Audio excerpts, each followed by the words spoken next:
So whatever happened last Friday over here was just something that there was reaction to it. We know it's over. We're back in business. Okay.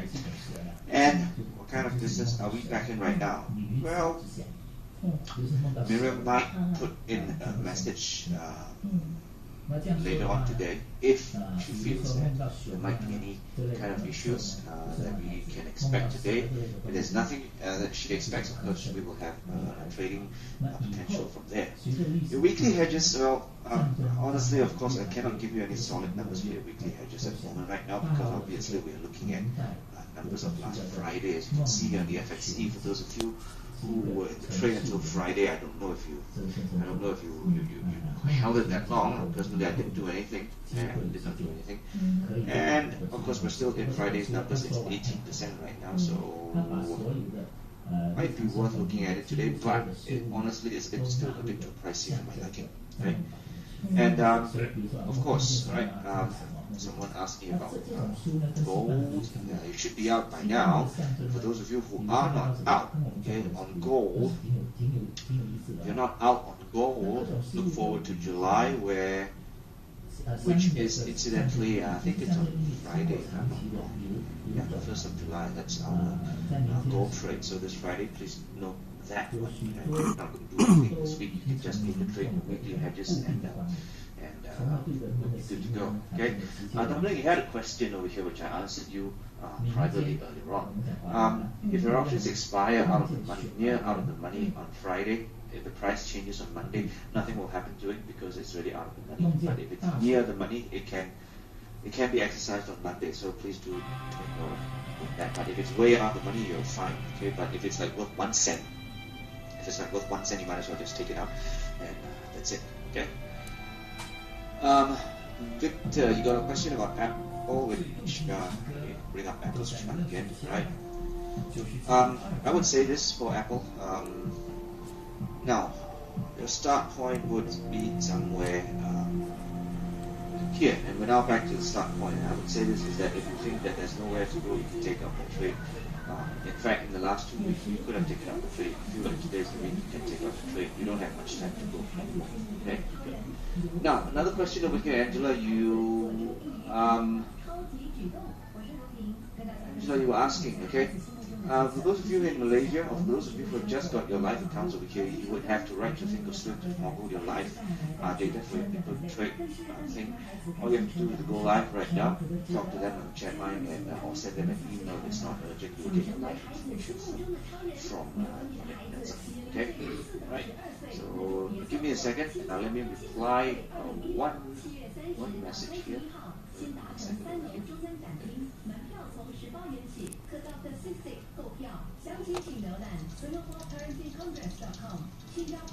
Okay, good.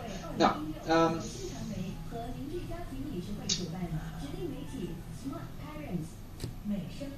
okay, Mirror's latest newsletter, okay? There was weekly hedge trade over here. Now, let me just bring it up because it was a pretty short newsletter for this week, but it was pretty succinct, okay? We talked about Brexit over here, nothing much, okay? The weekly hedge strategy, okay? Now, she says that the biggest concern is disparity between the IB and the VXO, okay? So if I look at the VXO right now, it's at 23. Hardly any kind of alarm that we are looking at, okay? But if we look at, let's say, TVTs over here, I think it's kind of normalized right now. It's more than about double of the VXO, which is pretty okay. So this is we can do so. Okay. Now, I cannot do any numbers for you at the moment right now because the numbers are not coming in. We have to wait for the market to open. Of course, the usual suspects of doing the weekly hedge trades should be in order this week because we have a full week of trading. Next week is of course 4th of July. Market's closed on Monday. It's nothing happening. So you may want to do some weekly hedge trades this week over here. The usual suspects are usual TPTs, the FX maybe, right? The FXE looks to be pretty interesting to do. Okay, so I won't calculate any kind of numbers at the moment right now. And please also remember that on the 1st of July, which is this Friday, get ready to do that monthly gold trade. The one in June was pretty okay. We did that particular trade over here. That was a good one, so to speak. It was a pretty good one, right? And you might be able to do it. Okay. Now, again, I've got relatively okay successes with Baidu in the last 2 weeks of the weekly hedges. So here, again, let me just say this again. I will say it again and again and again and again. While I do not encourage you to do this on stocks, if you find a stock that works, you can do it, right? But doing it on trades like Baidu and Google, but Google is a pricey one, but it does kind of work pretty well, right? If you can see here, right, Baidu Monday was here. I take only a 50 to 80 cents now. It depends on how it goes because the trade is about $4 to $5. I take about 20%, so it's about 80 cents to 90 cents per trade. Sometimes you might shoot for $1. It may work, it may not work, so that's pretty okay. But from the past weeks that I can see how Baidu actually moves over here, it's a pretty good trade to take if the cost is not correct. Okay, Baidu moves about $13, $14 a week, and the trade should cost you about $8, $9, and of course you shouldn't be targeting more than a $6 move, and that's about 30% profit over here. Okay, so you can do your usual weekly trades here, or wait for Miriam's trade. What do you call Miriam's 2T trade call, which will be coming pretty soon. To do that. Okay, so that will be something that we want to look forward to. Okay, so just watch out for a notification in that particular aspect for the 2T. Okay, so this week over here, you're free to do all the weekly hedge trades that you want to do. You're free to do whatever that trades that are in the norm. If you have any IDAE trades, please go ahead as well. Please remember to take the gold trade coming Friday. Right? That's pretty much what I have for you guys this week over here. Right? Not much of a calculation over here. Okay. Now, okay, Dominic has an interesting question.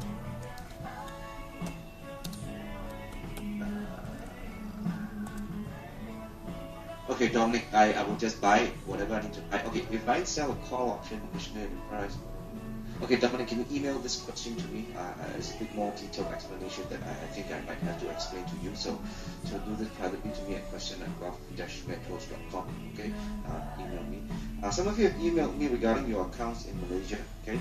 And apparently Malaysia wants you to open another account in Singapore, which is probably the quicker way to do it. If it is, just do so, okay? And some of you are really cute. You're asking me how to fill in the forms. You fill in the forms as you would fill in the forms in any kind of application over here. I cannot tell you what to fill in. I cannot tell you what to input into your forms over here. So fill it in truthfully over here. The support team in Singapore, Think Ocean's office is pretty good.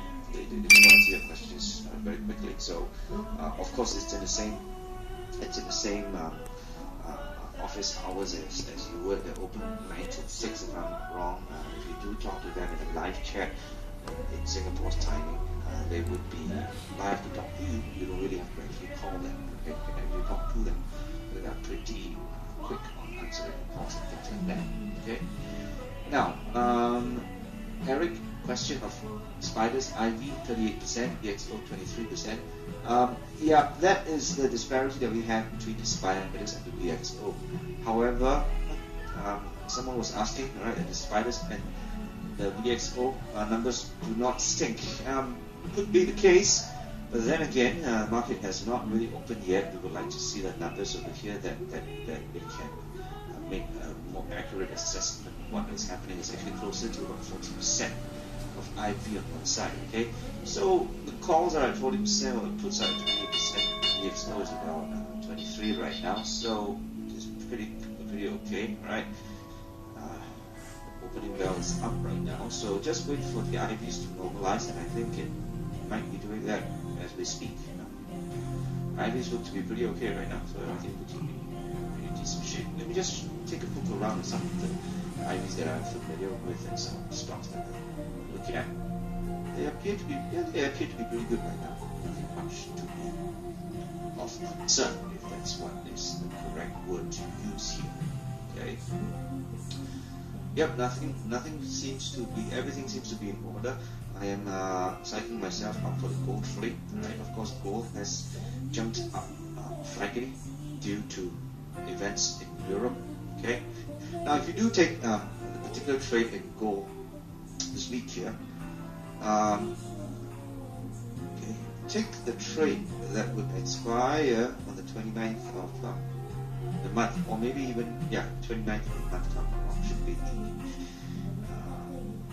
we're going to do the trade here 1, 2, 3, 4, right? Take it 4 weeks in advance. It's probably going to be this one, the 29th of July trade over here. Standard monthly trade is too near, okay? So actually take that into the trade. Right. Now, Wanda, thank you all for that notification. I think the message is out from Miriam. There's no 2T trade today because of the uncertainty of the trades. There's no inconclusive direction for 2T, so I guess there's nothing much else for you guys to look out for, except for probable weekly hedge trades that you have to wait for 9:30 to look at. So I guess pretty much that is it from me, my side over here. Now, let me just see. All right, Wanda, thank you again for that. All right, okay.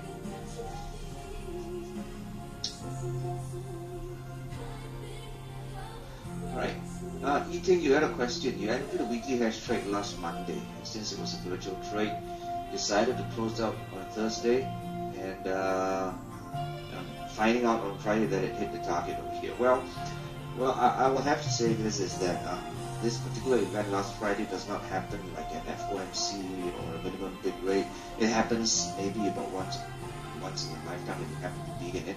Of course, under circumstances like this, most of us did the right thing by staying up and not taking any kind of trades, because while it did have a reaction on Friday and the move was huge, please also bear in mind that it can also not react if the market perceives it to be a non-event. So there's no right or wrong way to do this sort of trades that we're looking at over here, because this event has never happened in history. It's the first time an event has ever happened in the world. Unless we anticipate another kind of event that's going to be announced pretty soon. So looking at developments in Europe right now, these sort of events, I know it can happen, it may not happen, I really don't know, okay? But if there is any indication of a new date of they might be doing something again, maybe we have this to fall back on to see what we can expect over here. However, bearing in mind that if they release a date right now, it would be an event that people expect to happen, so the IVs may be a little bit high for this one, okay? So, Wanda, you were asking this question, is there an equivalent options, the weekly options over here? I don't think there is one, okay? I think it's the FXB, okay? If I'm not wrong, I think it's the FXB. However, the FXB does not have weekly options. There you go, it's the currency shares for the British pound over here, right? So there is none for the British pound over here. Of course, the FXB is the one that we look at since it is directly impacted by the euro trade over here. So the IVs are still high in this particular FXB trade. So okay, let me see the weekly options over here. It's sort of gone down right now, right? The IVs are 15%, so you might take a shot at the FXB trade for today if that's something that you want to do. Okay. There are no weekly trades for the pound one. It's only on the FXE. Okay, it's only the FXE. Okay, so that is pretty much. I think that's pretty much it. Okay. Now, okay. I know it's a short webinar over here, but of course, please. Some of you have been giving me emails of the things that you've done and all that. Pretty good improvements of some of you over here. Okay, especially the new batch were more proficient in using the Thinkorswim software at the moment right now. Okay, so this is pretty okay, right? A few more reminders before we go off over here. Okay, Dominic, the VXO is based on the calls and put options for the S&P 100, which we look at. The VIX is based on the S&P 500. That's all. Right? So that's the biggest difference between the VIX and the VXO. The numbers are pretty much the same, though. Okay. Let me run through several reminders that we are looking at over here. Okay. Gold, 1st of July. Please do your numbers over here for this gold trade in July. It's a pretty good one over here. Should be a pretty good one. We'll see what happens during that time. Some of you did this June trade, did well, right? Congratulations for that. Right? I had a small little one over here also. That's good. Wait for the one in June. Realistically, there's no 2T trade for tonight. There is no other thing that you should take note of. The other numbers over here, let me see if Spider's volatility has fell back. It's still about 29%, a little bit far apart from the VXO, which is a little bit disconcerting for Miriam over here to give an indicative direction on the trades over here. Okay, so I guess this is pretty much. I I think we're pretty much done here. Okay, let me just muck around on some other things. Just look at TVTs over here. Okay, and it's a little bit high though. These over here. Okay, so I would guess the FXD is probably worth a mention for tonight. Okay, and those of you who are looking at any other kind of things, well, basically I think that's pretty much done. Okay, I think we're good. So reminder for gold, reminder for the 2T trades, nothing to do. Wait for Wednesday for the next notification to do. July 4th, no webinar, no market, it's closed.